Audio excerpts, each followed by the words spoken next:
물방울, 메도르마 슌. 이 오디오북은 경희대학교 2023학년 2학기 일본문학과 동아시아사 기말고사 대체 과제입니다. 물방울은 1945년 오키나와 전투에 참전했던 인물, 도쿠쇼가 겪는 트라우마와 그 변화를 위트 있게 다룬 작품입니다. 그럼 1997년 아쿠다가와 상을 받은 메도르마 슌의 물방울을 만화와 함께 바로 낭독해 보겠습니다. 1990년대 6월 오키나와의 어느 여름날이었다. 여보, 영감이여. 자다가 그만 뒤도 불었는겨. 아, 말이 없나? 해가 중철이다. 야, 어머야, 이게, 뭐고? 우시는 남편의 다리가 수박처럼 부풀어 있는 것을 보게 된다. 수박이가?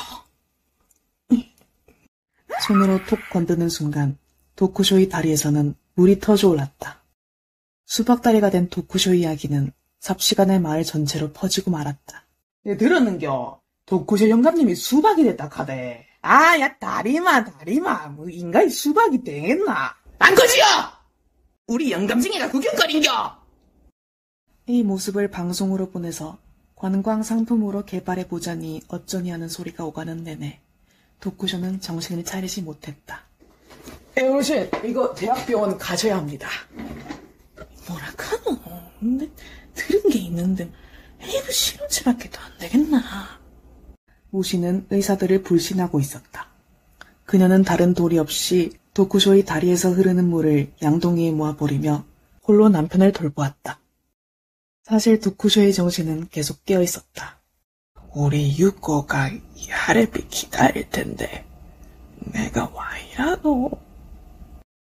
그러던 중 어느 날 새벽 드디어 도쿠쇼는 겨우 목을 가눌 수 있게 되었다. 눈도 떠지고 목소리도 거칠게나마 나올 것 같았다. 그러나 기뻐할 틈도 없이 도쿠쇼는 끔찍한 부상을 입은 병사들이 우두커니 방에 들어와 있는 것을 쳐다보았다.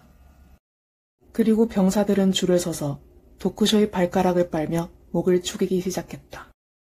군인들은 해가 뜨기 전에 사라졌고 도쿠쇼는 다시 정신을 잃었다. 5시간 낮 동안 다양한 방법을 쓰며 도쿠쇼를 고쳐보려 애쓰는 동안 도쿠쇼는 매일 밤 같은 방식으로 이 기이한 의식을 견뎌야 했다. 그렇게 사흘 정도 흐른 날 밤이었다. 도쿠쇼의 앞에 그가 결코 잊을 수 없는 인물이 찾아왔다. 이시미네였다. 이시미네? 이시미네는 도쿠쇼의 사범학교 동창이었다. 진중한 성격의 이시미네가 도쿠쇼는 마음에 들었다. 홀로 책만 읽는 이시미네를 끌고서 놀러 다닌 것도 도쿠쇼였다. 그런 거가 이 병사들 그 판궁호에 있었던 아들인가 보지. 이시미네의 망령의 등장에 도쿠쇼는 오래된 기억들이 떠오르는 듯했다. 이렇듯 도쿠쇼 홀로 기이한 밤을 견디는 동안 한 불청객이 도쿠쇼 내에 찾아오게 된다. 야, 내 뭐 도볼 일은 없니껴? 세이유, 도쿠쇼의 동갑내기 사촌인데 직업이라 할 만한 건 사기꾼 정도였다. 우시는 그가 탐탁지 않았으나 일손이 부족했기에 그의 손을 들어줄 수밖에 없었다. 그렇게 도쿠쇼의 병수발을 하던 세이유는 우연히 도쿠쇼 다리에서 흐르는 물의 효능을 알게 되었다. 탈모, 노화 방지, 성기능 회복, 그야말로 기적의 물이었다.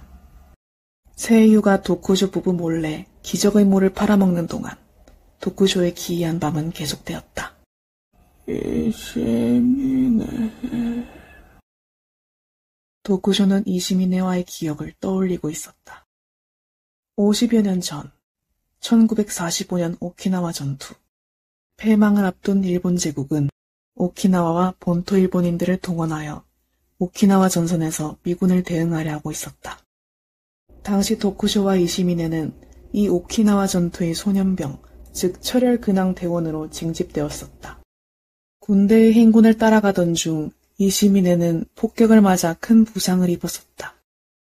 그렇게 그들의 부대는 그 방공호에 고립된 채 갈증을 호소하며 죽어가고 있었다. 당시 철혈근황대원 중에는 여학생도 있었는데 세츠가 그 경우였다. 세츠는 도쿠쇼네와 같은 고향마을 출신이었다. 지령에 따라 방공호를 떠나야 했던 세츠는 도쿠쇼와 이시미네에게 수통을 들고 다가왔다. 저는 먼저 가 있을게요. 두 분 꼭 따라오게요. 받으세요. 받으세요, 좀. 이렇게 세츠는 수통을 도쿠쇼에게 건네고는 방공호를 떠났다. 그리고 도쿠쇼의 드라마는 다름 아닌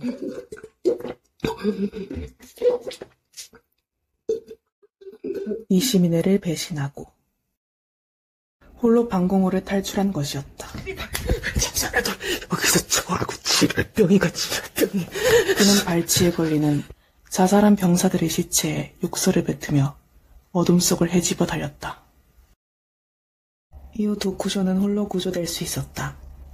18살의 도쿠쇼는 이시미네를 잊기 위해 정신없이 일할 뿐이었다. 야, 니 도쿠쇼 아이가? 니 밥 먹나? 대충 먹습니다. 친아들 마냥 저를 챙겨주려 드는 이시미네네 어머니를 도쿠쇼는 쳐다볼 수 없었다. 27살은 2살 연상인 우시와 결혼하기도 하였다. 야, 그래도 할마씨가 그래도 지금 손주식은 보고 가서 다행이다. 손자가 결혼하는 것을 간절히 바랐던 도쿠쇼네 주모의 49제가 끝날 무렵이었다. 동네 할머니들의 대화 속에서 도쿠쇼는 한 소식을 듣게 되었다. 야, 얘 근데 자 있지 않나? 세츠라고. 아따, 할마씨요. 고마 가는. 말 마라. 세츠는 도쿠쇼와 헤어진 그날 있고 얼마 안 되어 시루탄으로 자결하였다고 하는 것이었다. 당시 일본군은 미군들에게 포로가 되면 능욕과 고문을 당할 것이라는 낭설을 오키나와 주민들에게 주입했었기 때문이었다. 할머니들의 대화를 뒤로하고 도쿠쇼는 바닷가로 걸어갔다. 그랬던 거가 세츠가 세츠를 죽였다고. 어서 안 맞고 뭐하노? 그 새끼들이 세츠를 죽인 기다. 알았지? 둘 다 무사히 꼭 돌아오는 거예요. 세츠가 죽었단 말이가. 어째? 내 기다릴게. 오빠. 세츠가 죽었구나. 내 이시미네 씨 부탁할게.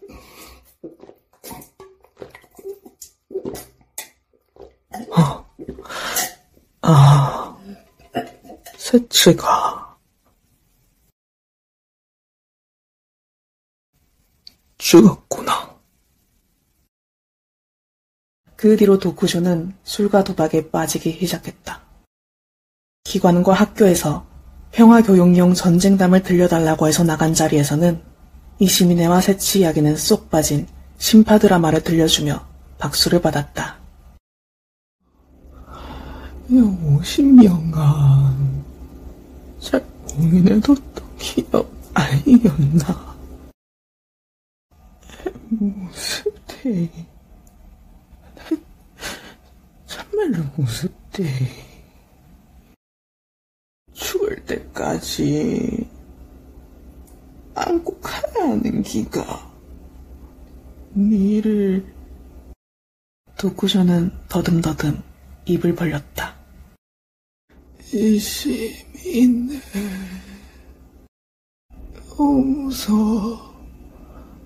용서해두고. 물을 마시고 고개를 든 이시미네는 17살의 홍안으로 미소를 띤 채 도쿠쇼를 내려다보았다. 웃는 거가 내가 지난 50년 어떤 마음으로 살았는지 네가 아나? 응? 아리가토. 야또 가와키가 돌았다요. 정갈한 도쿄 말씨로 대답한 이시미네는 미소를 거두고 방을 나갔다. 동이 터올 무렵 도쿠쇼의 통곡 소리가 집안 가득 울려 퍼졌다. 도쿠쇼의 수박다리는 완치됐고 군인들의 망령 또한 다시는 나타나지 않았다. 어쩐 이유인지 기적의 물은 정반대의 효능으로 변질되어 세이유는 몰매를 맞았다. 몸과 일상이 회복되는 내내 도쿠쇼는 고민에 빠져 있었다. 우씨한테라도 내 모든 걸 말할 수 있을라. 뭐 다 나으면 그 방공호에 같이 가보자고 할까. 꽃도 들고 뼈라도 찾고로. 그래 긴 얘기는 안다 걔도 익하다가 이 시민을 또 잊어보면 왜노. 이 시민회를 잊어버릴까봐 도쿠쇼는 오랜만에 술을 진탕 마시고 뻗었다. 그런 그에게 우시는 잔소리를 해댔다. 집안일과 밭일을 홀로 도맡고 있는 아내를 보던 도쿠쇼는 내일은 그래도 밭일을 좀 해봐야지 하고 다짐하며 잠에 들었다.